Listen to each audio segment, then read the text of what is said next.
Vamos a hacer un enlace en vivo, señoras y señores, con Jorge Cepeda Patterson, importante periodista mexicano, que yo le citaba hace rato un artículo previo a la jornada electoral de hace ya por lo menos una semana, donde hablaba acerca del análisis de la violencia en México. Pero aquí lo tenemos. Jorge Cepeda Patterson, muy buenas noches, gracias por aceptar la invitación. Hola, buenas noches, un placer estar con ustedes. ¿Qué tal? Oye, yo te quería iniciar preguntando sobre este tema. A fin de cuentas, aquí hace ratito Hernán Gómez, Luisa, con Ernesto Ledesma de Rompeviento, estábamos analizando el tema de la violencia electoral. Y algunos decían, bueno, no ha sido tan violenta. El Washington Post dijo que era la más violenta de la historia moderna reciente de México. Y yo leí un artículo tuyo realmente muy bueno sobre los vasos comunicantes entre la violencia política y la violencia criminal. Hoy que se ha desarrollado la jornada electoral, ¿qué nos dices en ese sentido? Bueno, que no se presentó los escenarios peores que habíamos temido, dada la estadística violenta, salvaje que experimentamos las últimas semanas. Incluso los últimos 2 días, dificultades para instalar casillas en zonas más flageladas por el narco. Y sin embargo, los balances del día de hoy, con 1.400.000 ciudadanos participando en el proceso y un enorme porcentaje del universo instalado y sobre todo la gente yendo a votar, parece que al menos conjuramos el temor de que la violencia hubiese inhibido dramáticamente estos comicios. Entonces, yo creo que ya de entrada los mexicanos tenemos que congratularnos de que la violencia no logró impedir este acto ciudadano que se ha hecho en gran escala, ¿no? Quedará luego para el análisis qué está pasando en las campañas. Yo decía, en efecto, en el artículo al que haces mención, que lo más preocupante es que si bien el origen de esta violencia política electoral, estas agresiones contra los candidatos, en buena medida podían ubicarse como originadas en el narco, y además hace sentido cuando se convierten algunas regiones y algunos municipios en bastión del narco, el ayuntamiento acaba siendo también un botín muy apetecible para ellos, porque como decía, ¿para qué tener sicarios si uno puede tener en la nómina o controlar a las policías municipales? Por no hablar de todos los servicios públicos, contratos, registro público de la propiedad, etcétera, etcétera. En fin, los ayuntamientos se empezaron a convertir en un botín suculento para las bandas regionales y lo vimos ahora, eliminando, amenazando, intimidando candidatos. Pero lo más preocupante es que empezaba a suceder con los candidatos en las campañas lo que hace tiempo sucedió con los periodistas. Hace 20 o 25 años las primeras grandes agresiones fueron de parte de capos del cártel de la droga que se sentían incómodos por una cobertura de un medio y terminaban asesinando a un reportero, ametrallando las fachadas de los periódicos, etcétera, etcétera. Pero pronto este ejemplo fue seguido por cuadros políticos, por la clase política regional, por caudillos, por gobernadores, por alcaldes, viendo la impunidad con que lo hacían los narcos, comenzaron a agredir también a los periodistas. El hecho es que en los últimos 10 años, los reportes indican que la mitad de las agresiones a la prensa vienen no del narco, sino de los políticos, deshaciéndose de periodistas incómodos. Bueno, yo comentaba que esto había saltado ya a las campañas electorales y podíamos ver que muchos de los casos de sangre que vimos, algunos que estamos viendo acá en la pantalla, ya podían claramente determinarse que procedían de rivales políticos, de cuadros políticos, de partidos en oposición, y no exclusivamente y no todos, quizá ya ni siquiera la mayoría, del propio narco. Y esto es muy preocupante cuando la violencia llega a la política. Recordemos que desde los tiempos revolucionarios, en el México moderno, se había desterrado ya la costumbre de que los políticos se deshiciesen de un rival desapareciéndolo.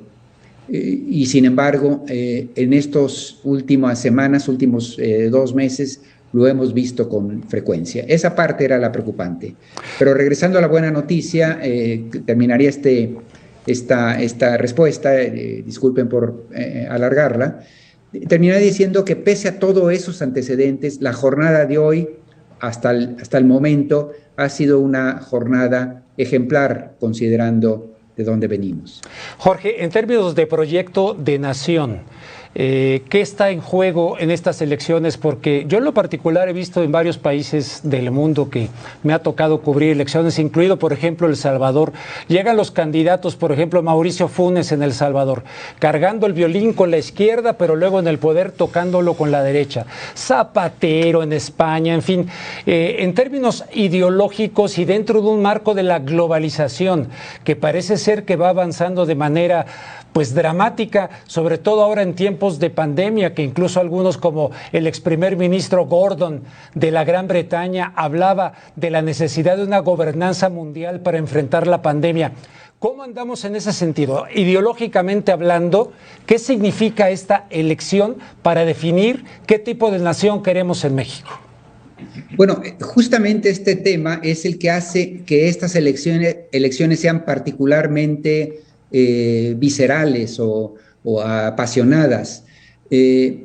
Cuando la disputa era entre el PRI y el PAN, parecían matices dentro de un mismo modelo, matices sobre las propuestas. Tan es así que incluso podían intercambiar secretarios de Hacienda. En ese sentido, lo que estaba en juego eran justamente matices. Ahora, en cambio, es muy contrastante porque López Obrador y su 4T literalmente se han comprometido con una transformación, con un cambio de régimen, dicen ellos, una cuarta transformación histórica. Y esto evidentemente supone un cambio de modelo que genera muchísimo más pasiones, porque hay mucho lo que está en juego, y no solo como en los tiempos del PRI y el PAN, un cambio de cuadros, digamos, y de cierto colorido. Ahora hay un intento de giro en el timón, y esto genera entonces esta polaridad de dos Méxicos luchando cada uno por su proyecto de país, de nación, en efecto. Ahora bien, estas son las intenciones.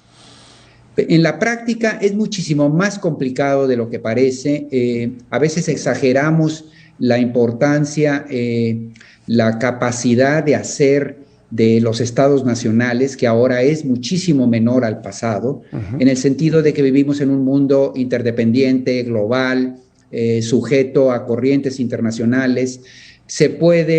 López Obrador puede flagelar todos los días la noción de una sociedad de mercado como la que vivimos, el neoliberalismo, pero querámoslo o no, vivimos en un planeta que es neoliberal.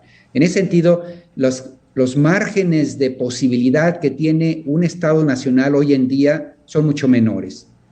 Y en México, por más que tengamos muchos elementos presidencialistas, como hemos podido ver, en realidad en la práctica ha estado bastante contenido López Obrador.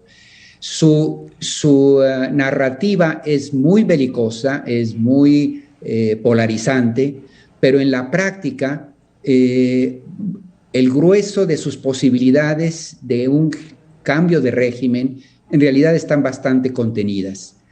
Por eso es la apuesta, la importancia para el presidente de alcanzar una mayoría consolidada, una mayoría que le permita más de 2/3 y las modificaciones en la Constitución, porque él siente que a pesar de tener mayoría relativa, esto no es suficiente para la transformación de México, dicho por él mismo. Y esa es la gran apuesta que se está disputando en estas elecciones. El gobierno o el partido oficial con sus aliados en una búsqueda desesperada de esos 334 escaños que le den la mayoría absoluta, que en este momento no tiene. Y por el lado de la oposición, tratando de evitar a toda costa que esto suceda y, si es posible, quitarle de una vez la mayoría relativa, es decir, el 50% más uno a Morena y sus aliados. Ese es en el fondo el gran pastel a disputarse.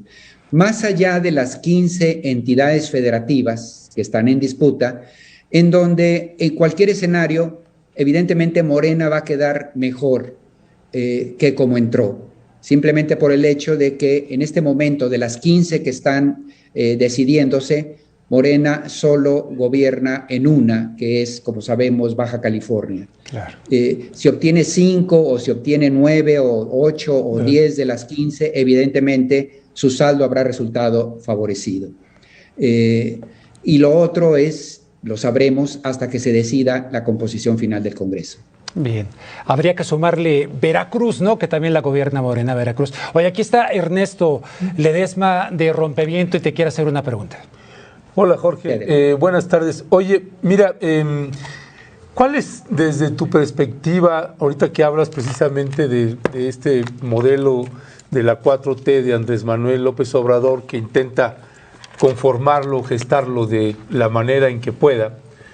En los datos que nosotros veíamos, por ejemplo, en promulgación de leyes del presidente López Obrador, en el 2019 pues tuvo 10 reformas, en el 2020 6 y en el 2021 otras 6.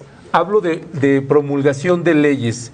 En lo que toca a reforma a las leyes constitucionales, es decir, Andrés Manuel no ha hecho, aunque pareciera que no son reformas estructurales, sí hay varias de esas reformas estructurales, como la ley de hidrocarburos, que está todavía en disputa, la ley de la reforma de la industria eléctrica, por ejemplo, es otra, que está haciendo modificaciones, desde mi punto de vista, estructurales e importantes, que ahí sí veo yo más un cambio de régimen. Pero yo te pregunto ahí, ¿identificas tú cuál es el modelo económico del gobierno de Andrés Manuel López Obrador? Y la relevancia, porque en las reformas a las leyes son 135 reformas documentadas en el sexenio de Andrés Manuel López Obrador. Y ahorita vienen, bueno, la reforma fiscal, por poner un ejemplo, que es una que me parece de las más importantes. ¿Cuál es, desde tu punto de vista, dentro de la 4T, cuál es el modelo económico que está presentando el presidente? Bueno, yo creo que va mucho más adelante en su proyecto social y sobre lo económico ha ido caminando en función de las posibilidades. Pero primero quería acotar un poco lo que comentabas. En efecto, ha habido muchas leyes secundarias, pero justamente este tipo de leyes se vuelven fácilmente reversibles por el siguiente gobierno, toda vez que no alcanzan un nivel constitucional. Nada que no pueda la siguiente administración o el Congreso a partir del 2024 borrar de un plumazo, ¿no? Y por otro lado, parte de estas reformas, las más importantes o las que podrían hacer un impacto estructural mayor, como la petrolera, la de energía, en buena medida están siendo neutralizadas en los tribunales, justamente porque le encuentran contradicción con los aspectos constitucionales que no han sido modificados.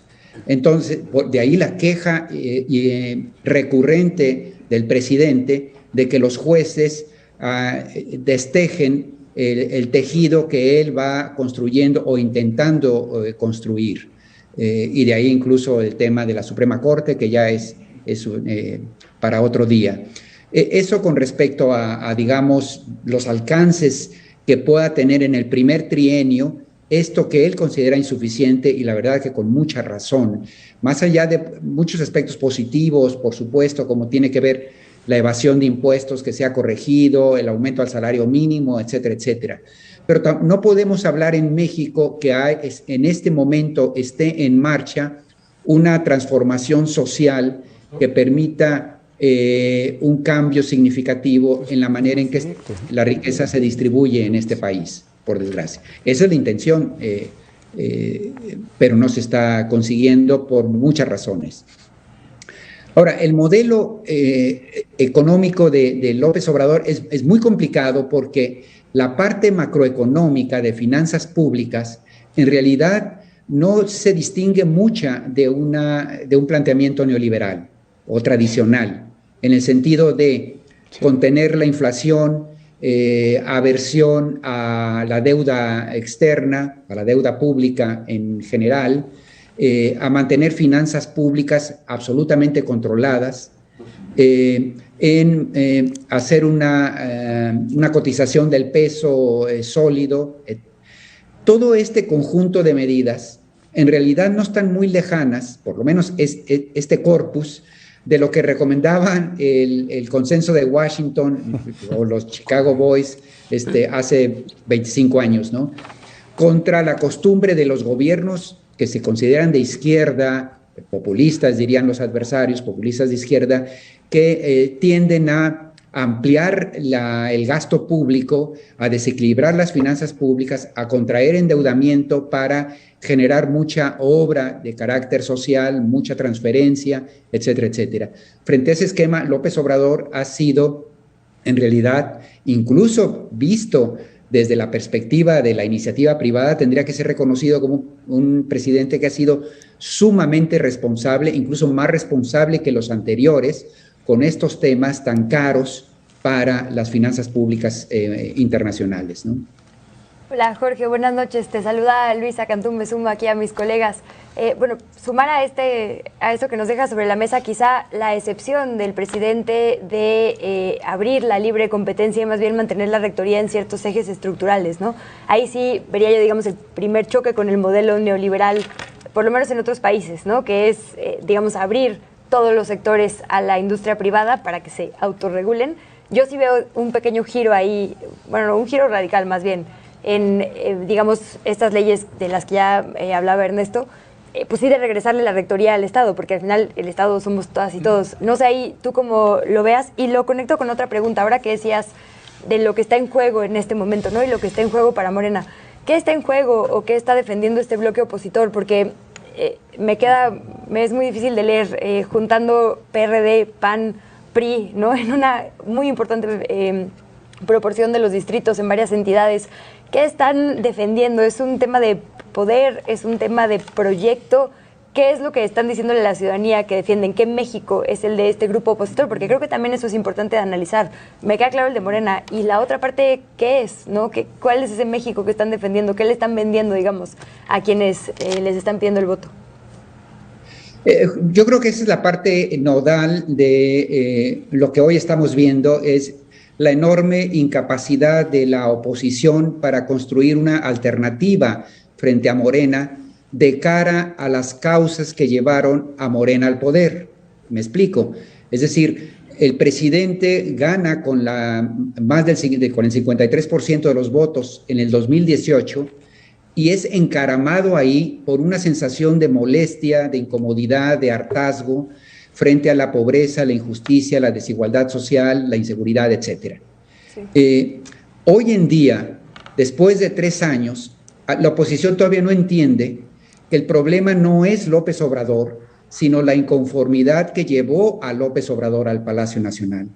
Y mientras esta oposición no esté en capacidad de construir propuestas alternativas a estas mayorías lastimadas, dejadas atrás, desde luego Morena, el presidente, sigue siendo la mejor alternativa para ellos. Es decir, que el PRI, el PAN, el PRD se la pasen diciendo este no es mejor que nosotros. Incluso los lemas estos de salieron tan ladrones como nosotros, etcétera, etcétera.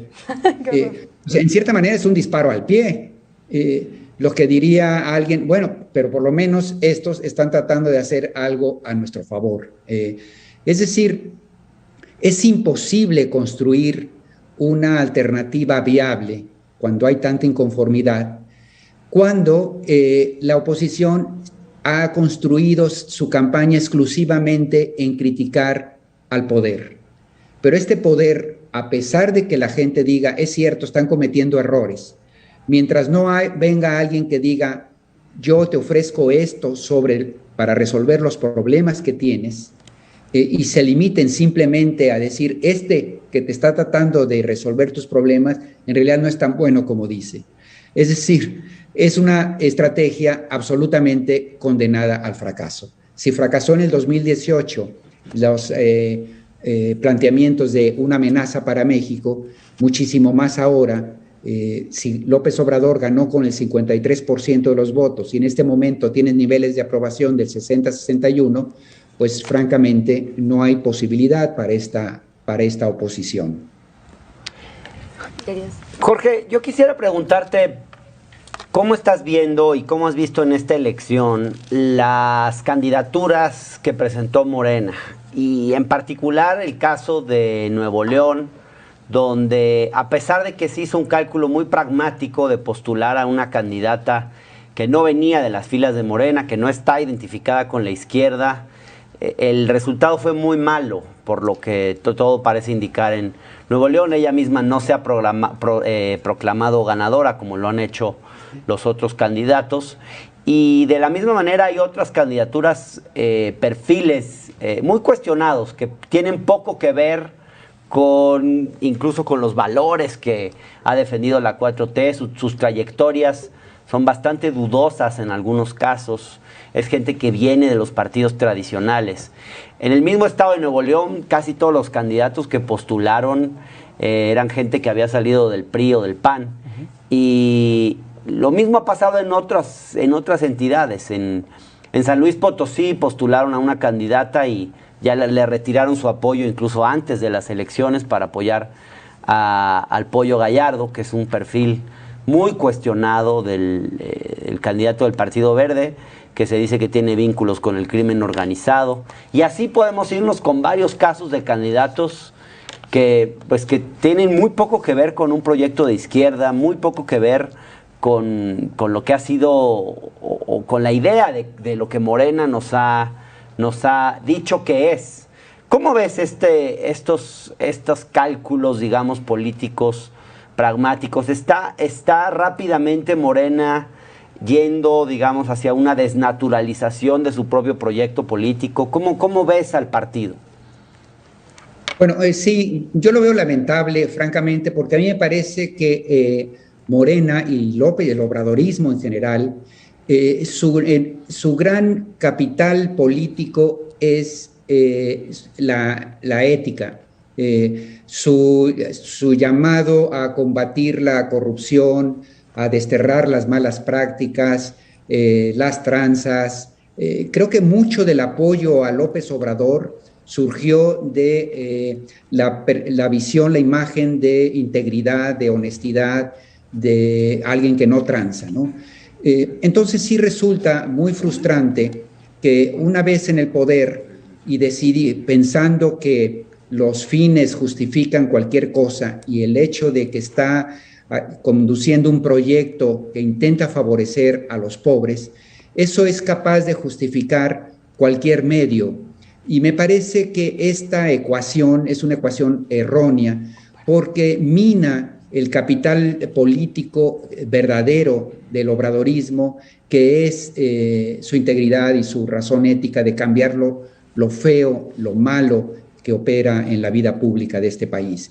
Y si para cambiarlo se ven obligados a hacer triquiñuelas del tipo de lo que sucedió en Guerrero, donde la hija acaba de manera muy sucia, diría yo, en la encuesta interna que nadie conoció, se eliminaron precandidatos, etcétera. Acaba la hija siendo de Salgado Macedonio la candidato y muy probablemente gobernador, etcétera. Me parece que eso desgasta mucho a la posibilidad de Morena de presentarse como el vehículo para construir un México más sano, ¿no? más honesto. Y yo creo que ahí López Obrador se deja llevar se quita el saco de estadista y se deja llevar por la cachucha de líder partisano de una fuerza política que está a codazos en la trinchera luchando con sus adversarios, y entonces ahí se vale el piquete de ojos, etcétera. En la misma tesitura pondría la canallada esta de extender el periodo del ministro Saldívar en la Suprema Corte, violentando evidentemente un acuerdo constitucional y político. Son tranzas, en la verdad, es decir, que habrían sido características del PRI, madruguetes, manotazos, aprovechando el control de un espacio para imponerse en el otro, etcétera, etcétera.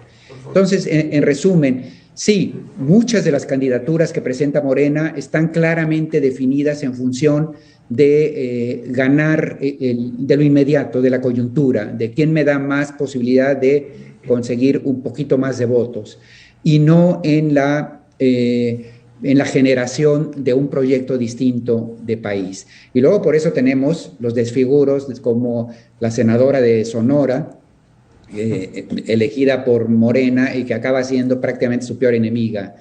Y eso se presta justamente por eso. Pues sí. Oye, Jorge, ya para dejarte tranquilo y agradecerte, pero te quiero hacer una última pregunta. Yo coincido con mucho de lo que dijiste del neoliberalismo.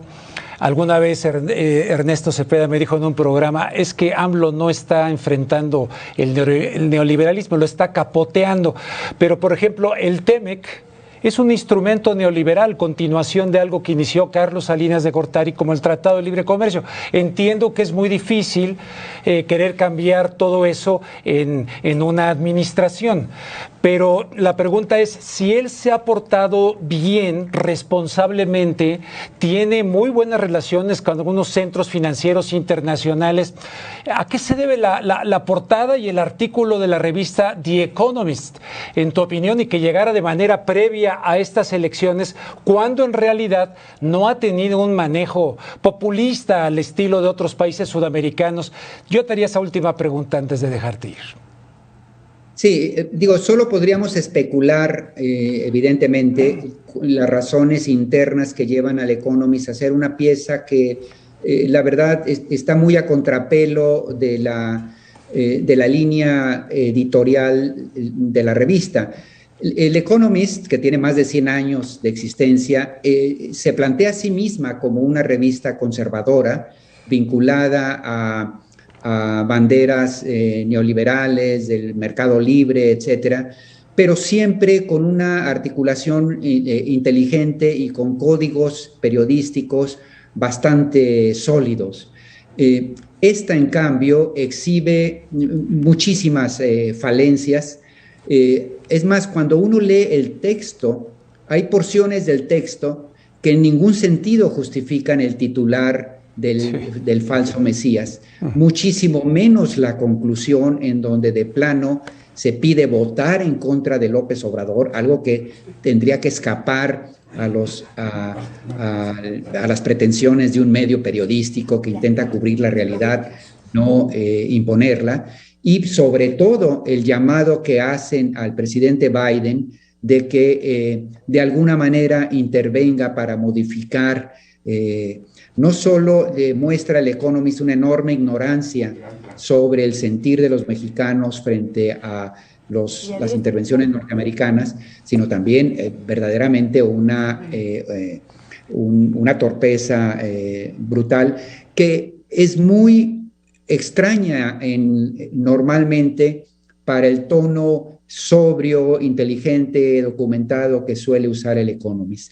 Un tema de arriba de los editores, nunca lo sabremos. Jorge Cepeda Patterson, te agradecemos muchísimo esta participación en este programa especial de La Octava. En verdad, muchas gracias y te leemos con avidez. Igual, un abrazo a los cuatro. Muchas gracias y un saludo. Gracias a Jorge. Luisa. Igual.